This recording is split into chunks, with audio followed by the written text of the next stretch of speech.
ఈరోజు సండే అనే కాదు, లేకున్నా కూడా ఈరోజు మా ఇంట్లో స్పెషలే. ఎందుకంటే మా సోల్జర్ వస్తున్నారు. అందుకోసమని నేను చేపల పులుసు, చేపల ఫ్రై అలాగే చికెన్ ఫ్రై అయితే చేస్తున్నాను. అయితే ఇప్పుడు మీకు చేపల పులుసు, చేపల ఫ్రై అయితే చూపిస్తాను. చేపల పులుసు కోసం అయితే చాలా ఫ్రెష్గా ఉండే చేప అయితే చాలా బాగుంటుంది. దాన్ని అయితే నీట్గా క్లీన్ చేసుకొని నీచు వాసన రాకుండా కొంచెం నిమ్మకాయ సాల్ట్తో బాగా వాష్ చేసుకున్నాను.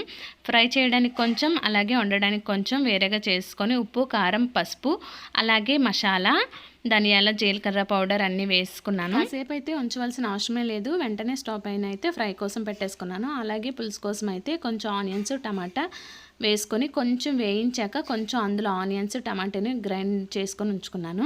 చేపలకి అల్లం, వెల్లుల్లి, ధనియా, జీలకర్ర పేస్ట్ని కూడా అప్లై చేస్తాను అనమాట. అందుకు దీనిలో సపరేట్గా ఏం వేసుకోవట్లేదు. ఈ చేప ముక్కలను కూడా వేసేసుకొని ఎక్కువగా కలపకుండా జస్ట్ కుదిపేయాలన్నమాట.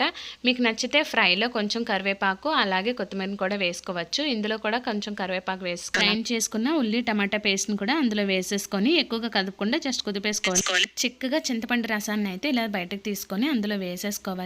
జస్ట్ అలా ఇంకో 10 నిమిషాలు బాగా మరగనియ్యాలి. అలా మరిగే లోపే నా చేపల ఫ్రై అయితే రెడీ అయిపోయింది. ఇలా ఒకసారి ట్రై చేయండి, చాలా బాగుంటుంది ఫ్రై కూడా. అలాగే అది మరిగిపోయాక కొంచెం కొత్తిమీర కూడా వేసుకొని ఇంకో 5 నిమిషాలు కొంచెం ఆయిల్ పైకి తేలేలాగా ఉంచాలన్నమాట. అంతేనండి, అందరికీ కూడా చాలా అంటే చాలా బాగా నచ్చుతుంది. ఒకసారి ఇలా ట్రై చేయండి. మీకు నచ్చితే ఒక లైక్ చేసి సబ్స్క్రైబ్ చేయడం అస్సలు మర్చిపోవద్దు. Thank you.